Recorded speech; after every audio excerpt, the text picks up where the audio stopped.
和观澜集团合作的公司会议上，男友的女秘书抢走我的杨枝甘露，从我的头顶倒下。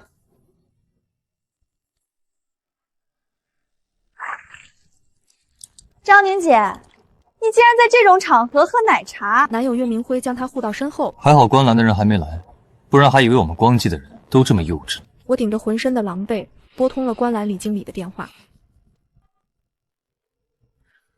不用来了，和光记的合作取消。杨枝甘露从我头顶浇下来的时候，会议室里瞬间安静了。江昭宁，这是你能喝奶茶的场合吗？观澜集团可是世界前5的龙头企业，岳总好不容易和观澜达成合作，要是因为你一杯奶茶影响了，你赔得起吗？奶茶是冰的，顺着头发滴进领口，冰得我浑身发抖。我抹了一把脸，看向岳明辉，能不能管好你的秘书？岳明辉眉头微蹙，反手将江柔柔护在身后。柔柔说的有理，江昭宁，你不能仗着是我女友就肆意妄为。他看我的眼神里没有心疼，有的只有不耐。这显得我向母亲江小兰争取光记和观澜的合作机会十分可笑。我哑然失笑，看着江柔柔一字一句：我喝个奶茶就是任性了，那江柔柔往我身上泼奶茶，岂不是泼妇？你何必说的这么难听？柔柔是过分了些，向你道歉就是了。柔柔还不向他道歉？江柔柔不屑地看了我一眼，不情不愿地说了句对不起。对不起。我的视线在他们两个身上游移。他毁了我的衣服，我精心化好的妆，只是道歉就算了。岳明辉，知道的知道她是你秘书，不知道的以为她是你老婆呢。岳明辉的眉头皱得更深。江昭宁，你别闹了，观澜的人马上就到了。不就是一件衣服吗？多少钱？我赔你就是了。这可不只是一件衣服，我怕你赔不起。江柔柔嗤笑一声，你的衣服能有多贵？200块够了吧？这件外套30万，裙子20万，鞋15万。哦，最贵的是这个包，500万。你准备怎么赔？转账还是支票？600万？你想钱想疯了吧？谁不知道你家世普通，只能死皮赖脸的留在光记，怎么可能有钱买这么贵的衣服？岳明辉一脸不赞同的看着我。江昭宁，你不要太过分了。会议室里的其他人也小声议论着，对我指指点点。交往的时候，我怕岳明辉自卑，从没告诉过他我的家世，只说是普通家庭。但他但凡对我多些关注，就会知道我的吃穿住行都不是普通家庭该有的水准。我冷笑一声，看不出来是你们眼瞎，我的东西就值这些钱。我将发票扔在了他们脸上。岳明辉脸色大变，江昭宁，你哪来的那么多钱？我冷笑一声，这和你没关系，你管好你的柔柔就好了。江柔柔撇了撇嘴，岳总，你别信他的，不知道从哪里买的一堆假货而已，发票估计也是假。岳明辉鄙夷地看着我，江昭宁，没想到你竟然敢拿一堆仿货来讹人。他说假的就是假的。柔柔可是观澜集团的千金，还能认错吗？我忍不住皱眉。你说江柔柔是观澜集团的千金，我怎么不知道？江柔柔冷哼一声，你算什么东西？我凭什么告诉你我的身份？岳明辉对其他人笑了笑。事到如今，我也不瞒着各位了，柔柔确实是观澜集团江总的千金，这次我们光记和观澜的合作就是他促成的。其他人恍然大悟，难怪观澜会和我们这个名不见经传的小公司合作，原来是江秘书的功劳啊。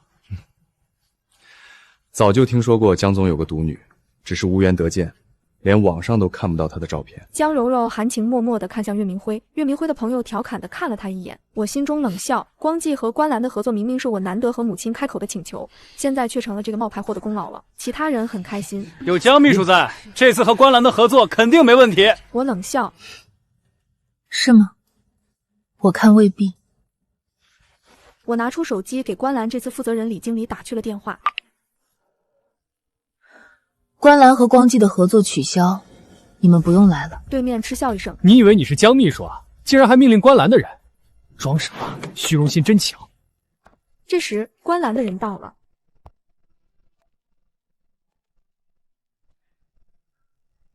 他们眼中的嘲讽更甚。岳明辉上去攀谈，李经理，久仰，抱歉没有及时。李经理径直绕过他的手，在我面前躬身。大小姐，光记的人都不可置信地看着我。岳明辉震惊地看向李经理，江昭宁是观澜集团的大小姐。李经理直起身，当然。江柔柔却冷哼一声：“李经理，江昭宁给了你什么好处，让你为他撒谎做戏？你信不信我和我爸告状，让你丢了工作？”李经理疑惑地看着他，令尊是？他抬起下巴，家父江文书。岳明辉连忙附和：“是啊，柔柔才是江总裁的女儿，我们这次的合作不就是她促成的吗？”李经理，你是不是认错人了？李经理转头看向他：“岳先生，我只认识昭宁小姐一人，至于这位江小姐，我实在不认识。”我冷笑一声：“岳明辉，我没想到你竟然真的这么蠢，相信他空口白牙的话。”这时李经理身后的一个男职员一脸气愤地开口：“李经理，我实在看不下去你撒谎了，明明柔柔小姐才是江总的女儿。柔柔小姐被江总带到过公司，我可从没在公司见过你。”我轻笑一声：“你来观澜没多久吧？当然没见过我。1年前我恋爱脑发作，隐藏身份加入了光记这个初创公司，为岳明辉。我在光记忙得脚打后脑勺，连爸妈都很少见面，更别说去自己公司视察。我的视线停留在江柔柔，她的长相和我入赘改姓的爸爸确实有几分相似。”江柔柔直勾勾地看着我：“江昭宁，你就别狡辩了，我现在就给我爸爸打视频电话，戳穿你！”众人议论纷纷，这下有游戏卡，这就要真相大白了。这都要给江总裁打视频了，看来这江昭宁真是假的。我衣服有没有一阵手忙脚乱后，江柔柔的视频被接通，对面真的是江文书。他宠溺地看着江柔柔：“柔柔啊，给爸爸打视频有什么事儿吗？”江柔柔夹着嗓子撒娇：“爸，有人冒充你女儿，李经理还帮他说谎，你快点拆穿他。”江文书冷哼一声，看上去不怒自威：“让我看看是谁敢冒充我江文书的女儿。”江柔柔把镜头一转，眼底的得意几乎要溢出来。我对着手机招了招手：“嗨，江先生，好久不见。”江文书的表情瞬间僵住了，他估计没想到我会和他的私生女这么碰上。江柔柔没看出他表情的不对，还在撒娇：“爸，就是他。”光记的人一拥而上：“江总，久仰久仰，江秘书不愧是您的千金，虎父无犬女啊！”江总，就是江昭宁假冒观澜集团大小姐，冒充贵集团千金是商业欺诈。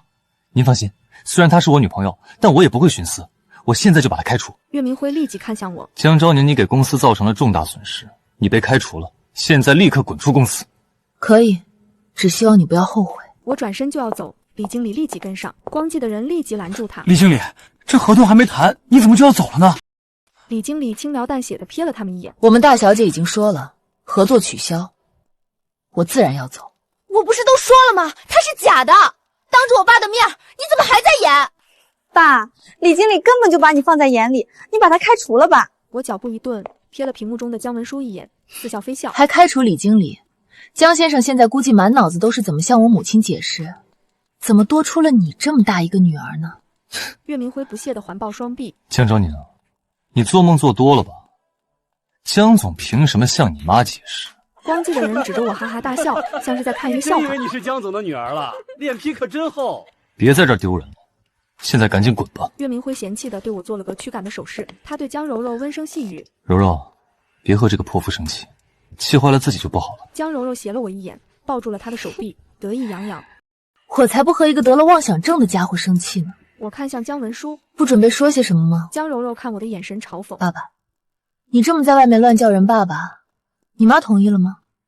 你的亲生父亲怎么想？”我嗤笑一声：“是啊，你是怎么想的？”江文书尴尬地咳嗽了一声：“昭宁是我的亲生女儿。”岳明辉原本要推我的手收了回去，搭在我的肩膀上：“误会，都是误会。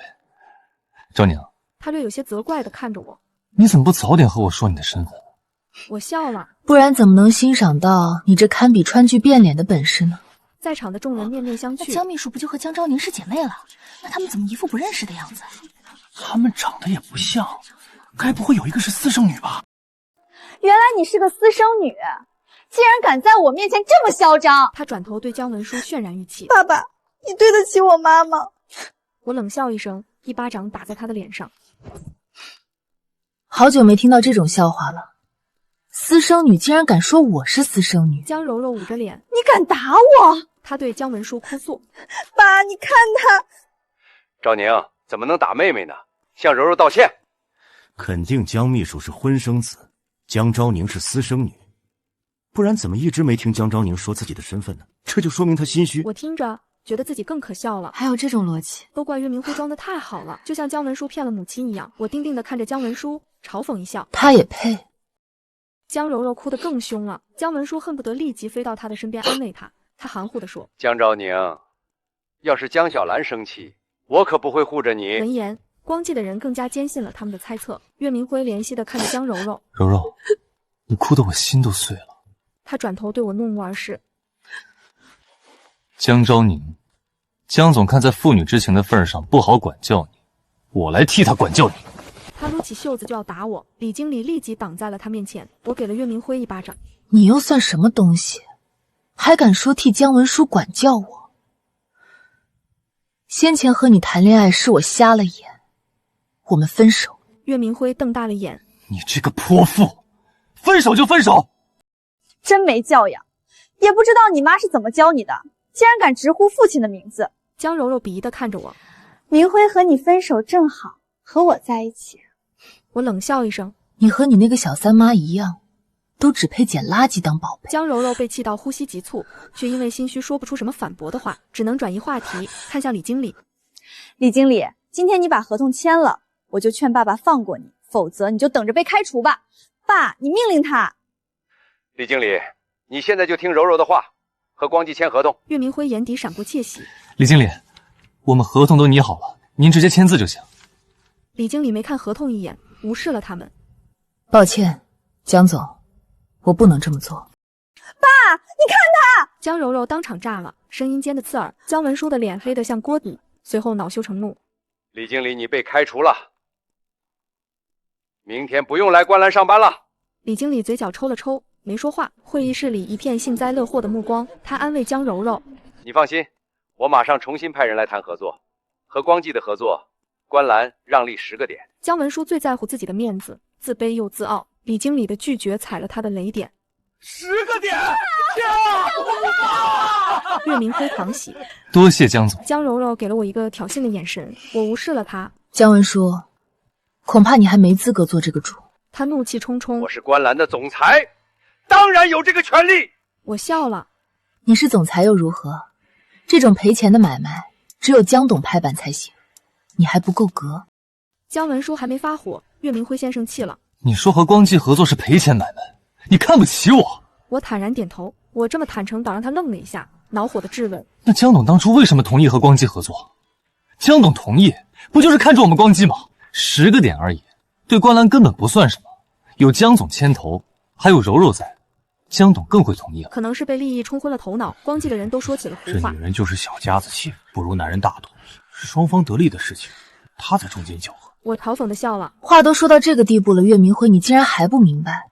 你的脑子是猪脑袋吧？你找姜文书和江柔柔是没用的。江董之所以同意这门亏本生意，当然是因为我是他女儿啊。岳明辉下意识地看向江柔柔。你的意思是，柔柔是私生女？明明我爸妈才是真爱，但江小兰只是仗着有钱有势，才逼迫爸爸委曲求全。所以江秘书真的是私生女，那她刚才是不是贼喊捉贼？光记的人对她指指点点。江柔柔的眼泪终于掉了下来，岳明辉一把将她揽到身侧，满脸心疼，语气斩钉截铁：柔柔，你别哭，我知道你是个好女孩。江董要是看到你也会喜欢你的，而不是江昭宁那个泼妇。闻言，李经理不可置信地挖了挖耳朵。我没听错吧？没有，他是不是这儿有问题？够了，江昭宁，你要是还认我这个爸，就和柔柔道歉。会议室瞬间变得安静。姜文书，你一个出轨的赘婿，在我面前耍什么威风？收拾好东西，等着被扫地出门吧。姜文书脸涨得和猪肝一样，我的目光停留在江柔柔和岳明辉的身上，他们被我看得炸了毛。江柔柔色厉内荏地瞪着我：你要是敢对我做什么，爸爸不会放过你的。指望他？我沈笑一声：他自身难保。我转身离开，李经理他们跟在我身后，这次没人敢阻拦我们。我离开后，明辉，难道和光记的合作就这么泡汤了？为了这次合作，我们可是熬了好几个晚上。岳明辉脸色青一阵白一阵。江总，你看，观澜的办公大楼里，我对李经理嘱咐了几句，就去了董事长办公室找母亲告状。妈，姜文书出轨了，还有一个比我小不到2岁的女儿。这时，姜文书气喘吁吁地跑了进来。小兰，你别听昭宁胡说。母亲淡定地挑眉看了他一眼。你来了，你怎么回来了？现在不是应该和顾氏谈合作吗？还用说，知道自己出轨露馅了，来狡辩的呗。我抱着母亲的手臂，撇了撇嘴。母亲嗔怪地看了我一眼，却没说任何责怪的话。姜文书只能把指责我的话咽回肚子。小兰，你别听他的。我女儿还会骗我不成？姜文书的表情僵住了。我不是这个意思。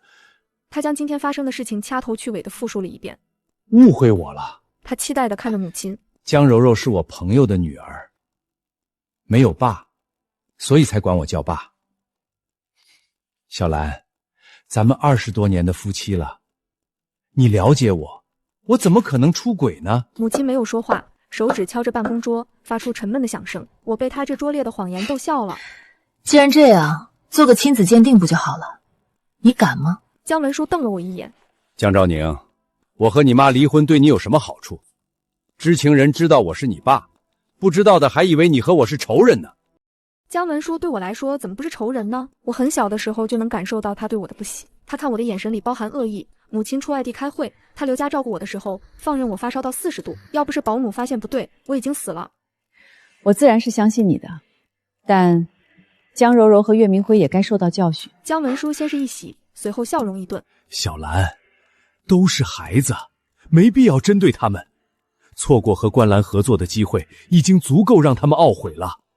母亲斜了他一眼。你这么护着他们，难道江柔柔真的是你私生女不成？姜文书立即闭上了嘴巴。母亲微微一笑。好了，去工作吧，我和昭宁再聊一会儿。他想留下，却找不到理由，只能1步3回头地离开了董事长办公室。门关上后，我小声问母亲：妈，你真的相信他的鬼话？母亲轻笑一声：怎么会？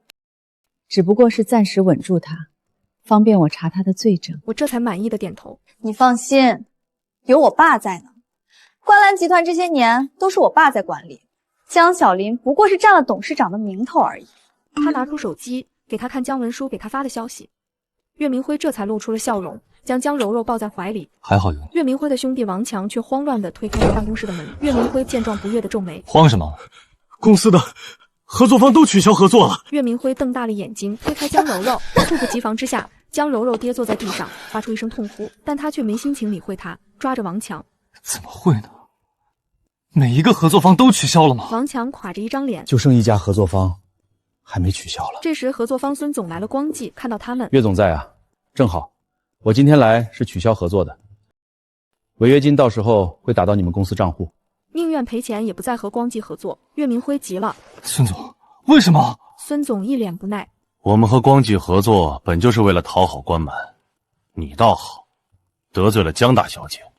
去，离我远点，万一让江总误会了就不好了。你不是说没问题吗？江总会护着我们吗？江柔柔红着眼睛，咬着下唇。我去，我爸！董事长办公室里，我和母亲正在说笑，姜文书突然闯了进来，脸色难看至极。你们针对光记，怎么不告诉我？母亲不慌不忙，根本没有搭理他的意思。你呀，总算清醒了。要是你还像之前那样，我怎么放心把完澜交给你呢？正好集团缺一个经理，你明天就上任吧，也省得再弄出底下人不认识你这种笑话。我干脆地应了下来。妈，你放心，我不会让你失望的。姜文书被晾在一边。我在和你们说话呢。我皱起眉。听到了，你就不能等一下吗？差点忘了你了，姜文书，明天我会召开董事会。霎时间，姜文书忘记了愤怒。召开董事会做什么？这还用问吗？商讨要不要撤除你总裁的职位啊。姜文书的呼吸一下子就变粗了。我这些年观澜勤勤恳恳，你们凭什么要撤除我总裁的职位？母亲给了我一个眼神。偷挪公司的钱给自己养小三，你还有脸说？将手边的文件扔到他身上。姜文书的身体颤抖，弯腰去看地上的文件。这时他的手机响了，他手一滑接了起来。电话那头传来姜柔柔的声音：“爸，你到底问没问清楚啊？那个老女人凭什么针对明辉？”岳父，我主要是担心您在观澜的处境啊。好一个岳明辉连岳父都叫上了。我拿起姜文书的手机：“你们不用担心了，你的好岳父马上就要被开除了。”电话里的声音顿了一下：“我爸的手机怎么在你手里？”我刚要回答，姜文书却从我手里抢回了自己的手机。他不耐烦地挂断了电话，彻底不装了，凶狠地看着我们。江小兰，观澜可不是你的私有部。姜文书摔门而去，我这才露出了心中的担忧。妈，万一他收买了董事会的董事们？母亲镇定自若，喝了一口茶。放心吧，无论他想做什么，都不会成功的。有母亲这句话在，我彻底安心了。姜文书自视甚高，我却知道观澜这些年从一个普通500强发展到世界前5，是母亲殚精竭虑、夙夜在公的成果。有母亲在，一切都不成问题。第二天董事会，我和母亲一起推开会议室的门，姜文书正握着一个股东的手，姜柔柔和岳明辉站在他身边。我不悦皱眉，率先发难：“兰兰集团董事会，姜总裁带2个外人过来，不太合适吧？”会议室里原本细碎的讨论声瞬间消失了。10几双眼睛齐刷刷地盯着我们。姜文书松开了股东的手，转头看向我：“柔柔和明辉是我的女儿和准女婿，怎么就不能参加了？”姜柔柔替他剜了我一眼。岳明辉在用余光悄悄打量会议室里的董事们。旁听而已，不乱说话就行。是啊，反正也不是什么重要会议。闻言，姜文书露出了胜利的笑容。姜柔柔和岳明辉也和他有容与焉。母亲给了我一个安心的眼神。那就继续。我和母亲坐在了主位上，都知道我是观澜的继承人，没有任何人有异议。赞同撤图姜文书总裁一职的，请举手。话音刚落，所有董事都举起了手。姜文书的笑容消失了，不可置信地看着他们。我们不是说好了吗？你们支持我继续当总裁，我给你们好处，你们怎么能反悔呢？董事们不屑地看着他。姜文书，你给我们的那点好处，比起我们少的股东分红，算得了什么？就是让你继续当总裁，公司亏损，我们亏得更多。姜文书踉跄了一步，姜柔柔和岳明辉连忙扶住他。姜柔柔对我和母亲怒目而视：“一定是你们耍了什么手段！”我嗤笑一声：“这可是董事会共同的决定。姜文书，收拾东西赶紧走吧，耽误久了，我担心你窃取公司机密。”柔柔、明辉，我们走。母亲叫住了他：“等一下！”扔给了姜文书一封离婚协议。签了这份离婚协议再走。姜文书愣了一下，随后大笑起来：“想离婚可以啊，你跪下来求我，磕几个响头，再把观澜的股份给我。”我斜了他一眼：“想的倒是挺美。你如果不想坐牢，就最好乖乖签字，净身出户。真以为你做的那些事儿，我们没有证据吗？”他的笑声戛然而止。岳明辉张了张嘴想说话，这里没有你说话的位置。他被吓了一跳，咽了一口口水。我从未用这种眼神看过他。姜文书沉默了很久，终于权衡利弊完：“好，我签。”他双手颤抖，在离婚协议上签了字，然后带着姜柔柔和岳明辉转身离去。爸，现在我们怎么办啊？是啊，姜先生，光义现在都没钱给员工发工资了。姜文书看了他们一眼：“急什么？我能把观澜集团带到这个地步，也能将光记发展壮大。江小兰为了离婚，没有向我讨回我手里的钱，这是她做的最错误的决定。我相信你岳父。”岳明辉眼里闪过一丝犹豫，但还是点了点头。姜文书拍了拍他的肩膀：“好好对柔柔，岳父不会亏待你的。”姜文书将自己挪用的观澜的资金全部投进了光记，一时间，光记呈现出欣欣向荣的局面。岳总，林总打电话要和光记合作。岳总，赵氏要把下游产业交给我们承包。岳明辉笑得猖狂：“岳父，您的能力是这个。”姜文书的脸上满是得意：“我就说你把光记交给我不会后悔，你看着吧。”母亲走到我身边：“昭宁，你打算什么时候把证据交给警方？”我抿了一口红酒。他遭受打击，准备爬起来，然后我会给他致命一击。1个月后，姜文书正和岳明辉商量他和姜柔柔的婚期。王强推开了姜文书办公室的门，这里曾经是岳明辉的。姜总，不好了，我们几天前交付的产品不合格，合作方要求我们赔钱。简单来说，就是光记的产能不够，管理不合格，导致和合作方的合作出了问题，合作方纷纷要他们赔偿。什么？加起来要赔1个亿？什么叫江昭宁也把账单送过来了？姜柔柔顿时站了起来：“就不能不赔吗？”恐怕不行，江小姐，要是不赔，你、岳总和江总都得监狱。姜文书的眉头紧锁，岳明辉急忙说：“江先生，要是都赔了，公司就要破产了。”姜文书有些恼羞成怒，不赔怎么办？难道要我们都进监狱吗？他们只能挨个赔偿。我看着到账的600万，笑了一下。马上就要收网了。光记再次恢复了一穷二白的样子，不少员工提出了离职。光记是岳明辉的心血，他等不及姜文书想办法，情急之下去贷款，但银行不肯贷给他。我们判断贵公司没有还款的能力。岳明辉一阵失魂落魄。难道就到此为止了吗？不，我去找江昭宁。女人都念旧情，只要她肯借钱给我，光是就能起死回生。他跑到观澜大楼下跪，拿着个喇叭大喊：“昭宁，我知道错了，都是那个江柔柔先勾引我的。现在我已经清醒了，你原谅我好不好？”因为担心偷偷跟着他的江柔柔跑了过来，不可置信地看着岳明辉：“你怎么能这么对我？是你先说爱我的。”我出来的时候正好看到这一幕，笑意更深。向我道歉可以，你把奶茶泼他脸上。我把手里的热奶茶递给岳明辉，他毫不犹豫泼了上去。小料沾了江柔柔一脸，岳明辉没有理他。你可以原谅我了吗？我摇头，不可以。岳明辉，你必须给我个解释，我们不是已经快结婚了吗？公司都要破产了，你还有心思结婚？要不是你爸，光之会像现在这样吗？要不是我爸，光之早在1个月前就倒闭了。他们吵着吵着就大打出手，还是路人帮忙报了警，将他们拉开了。两人一起进了局子。与此同时，光记要破产了，江柔柔和岳明辉从看守所出来就分道扬镳了，两人彻底反目成仇，从黏糊糊的小情侣变得看彼此不顺眼，就连公司破产清算的前一天还在吵架。姜文书第一次对江柔柔发火：“够了，有完没完？你们有时间吵架，不如想想怎么救公司。我的全部身家都搭进来了，一旦破产，我们都睡大街去。”各种方法都想过了，还能怎么办？连银行都不放贷给我们，我是没办法了。江先生还有什么高见？姜文书却顾不上这些了，他垂下头，叹了口气。我联系了人收购公司。岳明辉连忙追问：“卖了多少钱？600万。”他不可置信地看着姜文书：“光记可是我的心血，就值600万，你还不如送给他得了。现在的光记送给别人都没人要，600万不错了，到时候咱们两个平分。”岳明辉不说话了，只有江柔柔觉得这个数字有些熟悉。第二天一早，他们穿戴整齐在会议室等候，我推门而入，他们三人看到我，脸色瞬间变得煞白。江昭宁，你怎么在这里？我晃了晃手里的收购合同，拉开椅子坐下。来收购你们公司啊，不然呢？来叙旧吗？岳明辉猛地转头看向姜文书：“江先生，你说好的买家就是他。”姜文书脸色铁青，一把夺过合同翻看。不可能，我联系的是王总，怎么可能是你？我轻笑一声：“王总，那是我妈的人。你们在圈里到处找买家，消息都递到我眼皮底下了，我不接手都对不起你们的折腾。”江柔柔咬着牙：“你是故意的。”当然。我看着他，600万，这个数字不觉得耳熟吗？岳明辉瞪大了眼睛：“你那杯奶茶，你们欠我的，我总会连本带利拿回来。”姜文书将合同重重摔在桌上：“这个价格我不接受。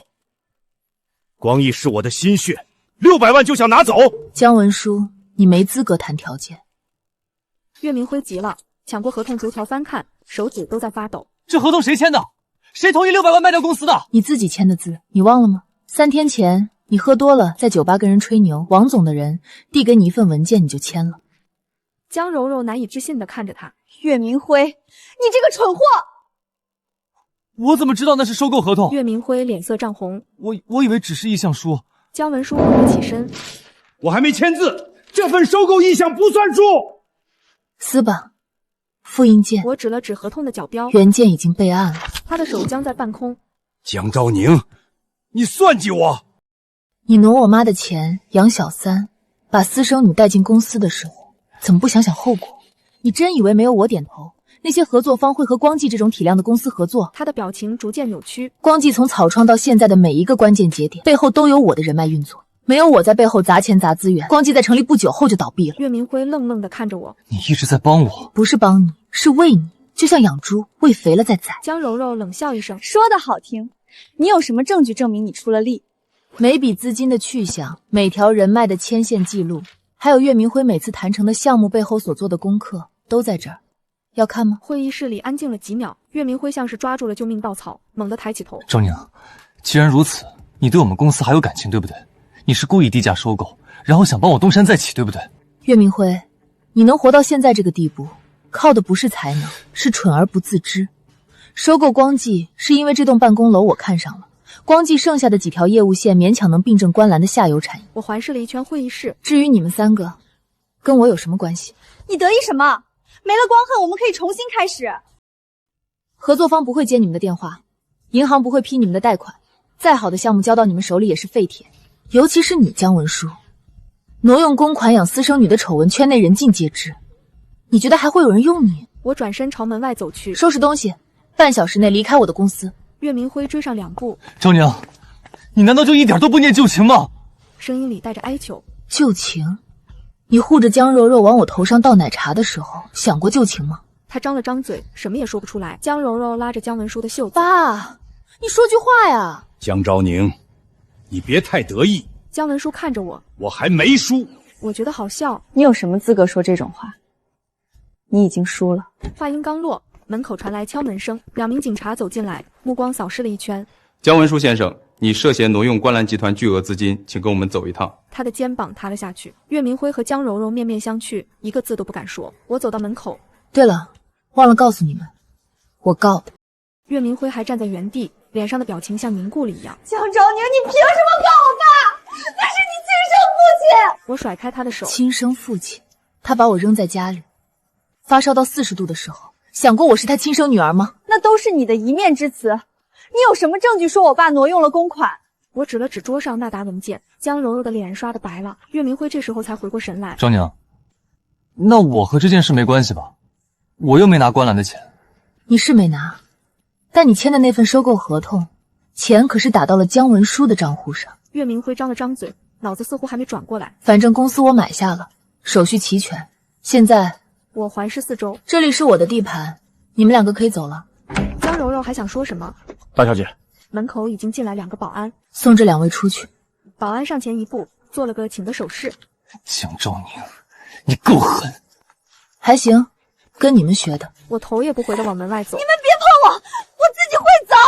警局的审讯室里，姜文书坐在铁椅上，双手戴着手铐。他抬起头，我要见江小林。江先生，你现在涉嫌职务侵占和挪用资金，我建议你先配合调查。我说了，我要见江小林。第2天，江先生，情况不太乐观。观澜集团提交的证据链非常完整，从资金流到账目到签名，全都对得上。律师犹豫了一下，还是把话说出口。江先生，我侧面打听过，江董事长那边态度很明确。什么态度？他说他从来没有答应过不追究。江董说的是不离婚就一定追究。姜文书的脸色彻底变了。这是检方的起诉书草案，您看一下。姜文书低下头，目光扫过纸面，脸色越来越青。判决结果下来了，听众席上，江柔柔捂住了嘴，眼泪掉了下来。岳明辉坐在他旁边，脸上没有太多表情。散庭后，岳明辉没有陪江柔柔去跟姜文书说话，而是快步走出了法院大门。他在观澜大楼门口堵到了我。江昭宁，我停住脚步，回头看视他，挑了下眉。有事？他的脸上挤出笑容。是这样的，江先生被判刑了，那收购光记的那笔钱，什么钱？就是收购款啊，600万。我看着他，语气平淡。那笔钱不是早就给你们了吗？合同上写的很清楚，收购款打给了姜文书的账户，你签的字。可那是我的公司，钱应该给我。你签合同的时候，姜文书是光记的实际控制人，钱打给他天经地义。你要觉得不合理，可以去找姜文书要。不过，我从容地看着他，他现在全部资产都被没收了，你能不能要回来，我就不清楚了。岳明辉呆在原地，嘴唇发抖。他愣了几秒。你这是坑我！我坑你什么了？合同你自己签的，字据你自己按的，我逼你了吗？600万。岳明辉的眼眶发红。那是我全部的身家，我不甘心。不甘心就回老家再试一次，或者留在这儿，我可以给你安排工作。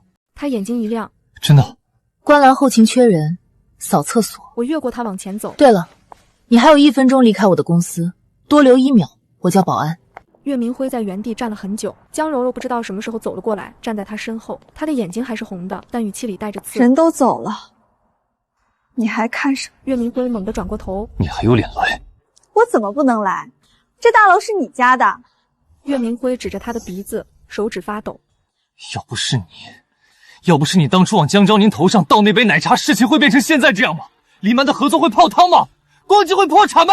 江柔柔被他指着，不退反进了一步。现在全怪我了，岳明辉，你当时是怎么说的？你说我有魄力，说我比江昭宁强100倍。我泼奶茶的时候，你不是在旁边看着吗？你不是还护着我吗？岳明辉吼出来：“是我蠢！”唾沫星子喷到他脸上。我被你们父女俩骗得团团转。你以为我真喜欢你？还不是因为你说你是关兰的千金。岳明辉一巴掌扇在他脸上，江柔柔捂着脸，随即像疯了一样扑了上去。敢打！你算什么东西？你凭什么打我？没有我爸，你的破公司1个月前就倒闭了，轮得到你在这里跟我耍威风？江柔柔被推得后退2步。你爸是骗子，你也是骗子。没有你，我现在已经是关兰的女婿了。但他反而笑了，笑得比哭还难看。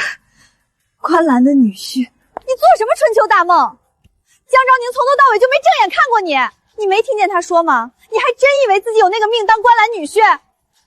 你再说一遍。江柔柔伸手指着他的鼻子，一字一顿。你就是个……岳明辉猛地冲上去，江柔柔往后踉跄了好几步，高跟鞋踩在人行道边缘，一脚踩空，刺耳的急刹车声响起。我放下手里的文件，沉默了一会儿。人死了，是岳明辉已经被刑拘，警方正在调取事发路段的监控。挺荒唐的，他们2个人从一开始就在互相利用，最后也是互相毁掉的。岳明辉的案子判得很快，因为事发路段有完整的监控录像，案件事实清楚，证据确凿。庭审那天我没有去，据李经理说，岳明辉在被告席上全程低着头，头发剪短了，眼窝深陷，整个人看起来像老了10岁。法官宣判的时候，他连头都没有抬一下。听到这个结果的时候，我没有任何快意，也不觉得惋惜，只觉得一切都结束了。1年后，关兰集团年会，整个宴会厅坐满了人。我走上台，集团全年营收同比增长32%，海外业务占比首次突破40%，净利润创10年新高。台下响起一片掌声，我往下压了压手，示意大家坐下。江总，有个历史遗留问题想请示一下。光记那边留下来那栋办公楼，地段不错，但一直闲置着，每年光物业费就是一笔不小的开销。您看是卖掉还是出租？改成创新业务中心，名字就叫清醒吧。